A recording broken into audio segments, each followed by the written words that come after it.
Pues lo más reseñable antes de este partido fue que Kylian se quedó fuera del 11 titular. The big storyline before kickoff was Kylian missing from the starting 11. He was dealing with a bit of a muscle discomfort, con una pequeña molestia muscular, a bit of a muscle discomfort.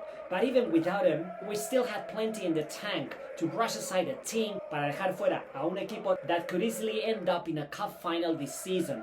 And to be fair, they do play some really tidy football, un fútbol muy bien organizado. Muy buenas a todos, gente buena, buena gente, football geeks, frikis del fútbol, football geeks, and welcome to a new episode of Inglés para Vikingos. Alright folks, picture this. You walk into the night knowing Real Sociedad hadn't lost in ages.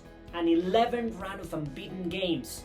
A team flying, feeling sexy, fresh from a Copa win over the biggest rivals, almost smelling a final. So nobody expected them to roll over like this, sucumbir de esta forma. It was supposed to be a proper exam and we outplayed them. Y les superamos, we outplayed them. And what about us?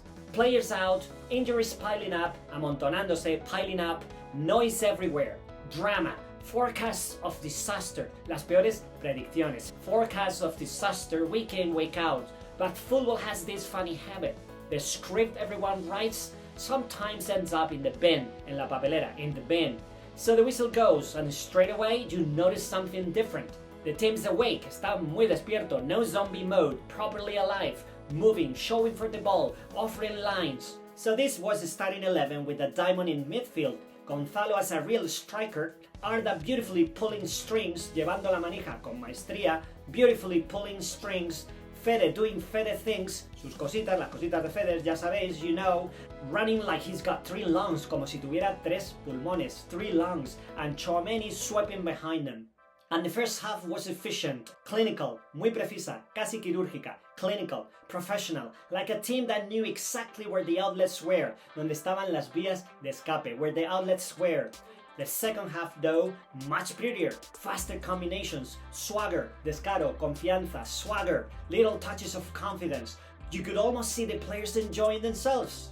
La verdad es que salieron a comerse la hierba. They came out exactly how they're meant to, ready to eat the grass, and from there the game pretty much wrote itself. Minute 6, Trent opens the play like he's got a remote control in his right foot. A line-breaking pass and Gonzalo gently cushions it, lo amortigua suavemente. A golazo, a banger. Folks, this is what Alexander Trent gives you. He can unlock a defense with one swing of his foot, con un movimiento de su bota. My only mini heart attack with him is when he has to run back. Sometimes he looks like Windows installing updates. But listen, what he gives you forward is pure candy, pure gold. Una delicatessen. Then Fede Valverde, all my days. He doesn't score normal goals. He rides Puskers to the top corner. It's not a shot, it's a delivery surface. Instead of smashing the ball this time, en vez de reventar el balón en esta ocasión, he kind of guides the ball to the top corner, como que teledirige el balón a la escuadra. Just awesome, Vikingos. And what about Arda Güler? A beautiful night with the ball. His through passes, sus pases en profundidad, the switches of play, sus cambios de juego, the switches of play, the rhythm. It is like the orchestra had a conductor, que tenía un director, a conductor. And now Gonzalo, folks. Look, he's now Benzema in silk PJs, en su pijama de seda, in silk PJs. We all know that, he'll miss a few, he'll have the odd heavy touch sometimes, tendrá ese control a veces algo impreciso, but his movement, his graft, su entrega, su dedicación, his graft, his hunger, that lifts the whole side. Eso inspira a todo el equipo and opens doors for everyone else. And in this game, hunger scores as much as talent. Then, amigos, came the drama moment. Huijsen gives away a penalty, regala un penalti. Clumsy, sloppy, torpe, descuidado, clumsy, sloppy, yes.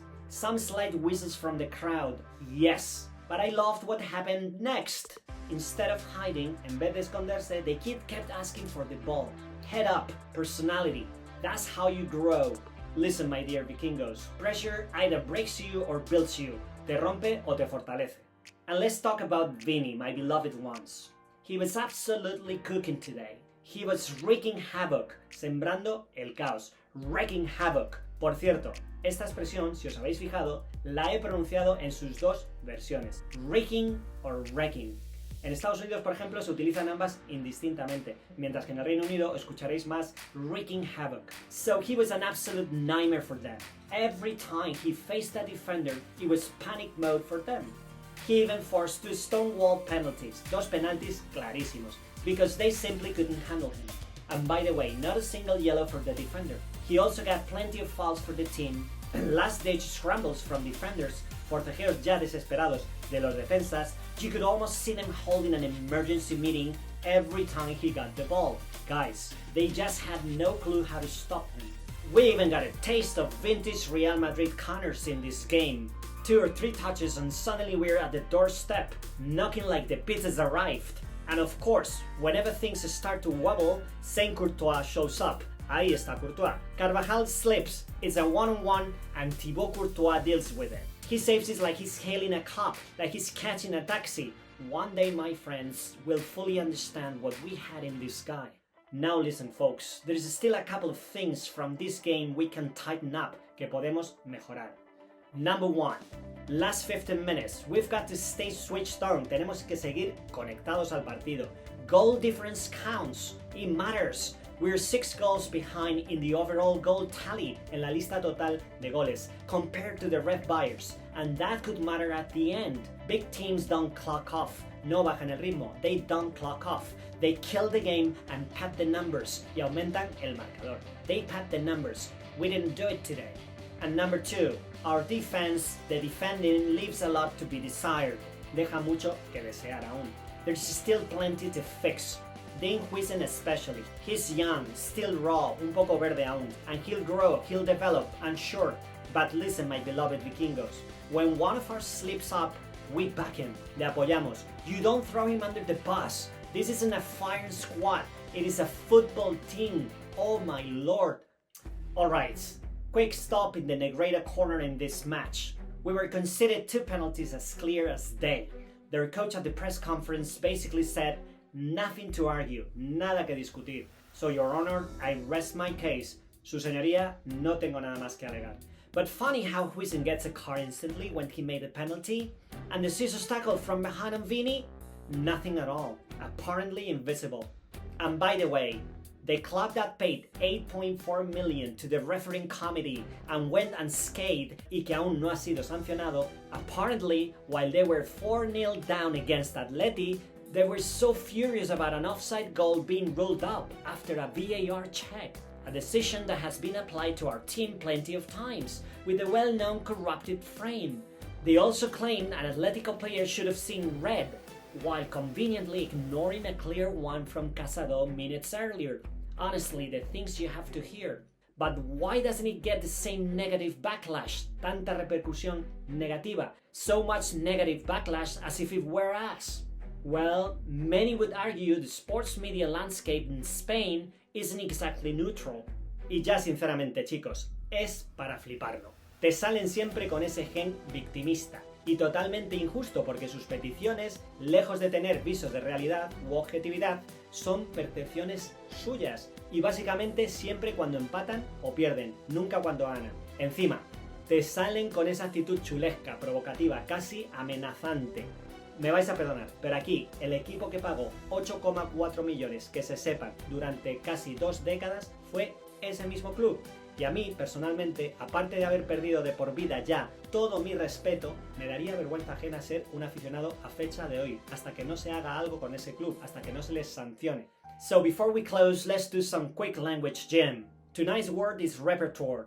I mentioned this word in the video. Real Madrid show a full repertoire with long balls, switches of play and vertical attacks. Those are called borrowings, guys, préstamos. So today's words all came from French. Repertoire, reservoir and vintage. So as I said, they came from French, but they behave differently in English. For instance, reservoir or repertoire still sound French, but why? Because English kept the original flavor. Por ejemplo, las palabras que terminan en O y R se pronuncian como war al final. Many letters there stay silent. However, vintage, another French origin word, is now fully behaving in English. That is, the pronunciation follows normal English sounds rules, no special effects.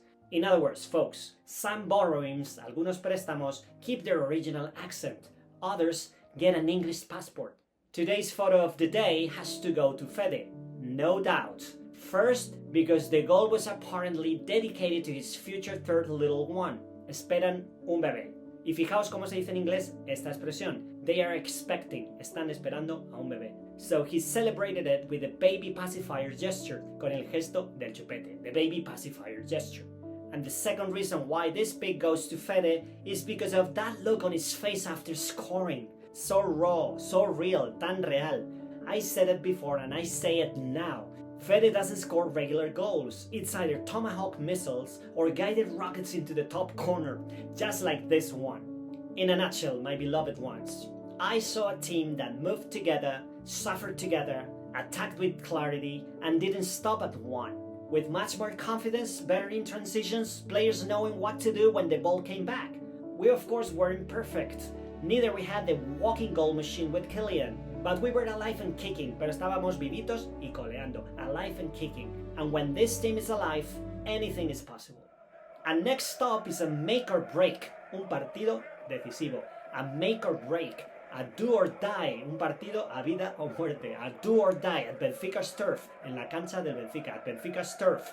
Here the ticket to the last 16 is on the line, está en juego. No messing around now, lads. We either get a proper result here or we'll be in for a nervy night at the Bernabeu. O nos espera una noche muy tensa en el Bernabeu. A nervy night trying to turn it around. We'll see, but I hope we go out for blood in this rematch. Que salgamos a por todas en esta revancha. So a big hug to all of you and I see you after the Benfica match, amigos. A la Madrid, vikingos.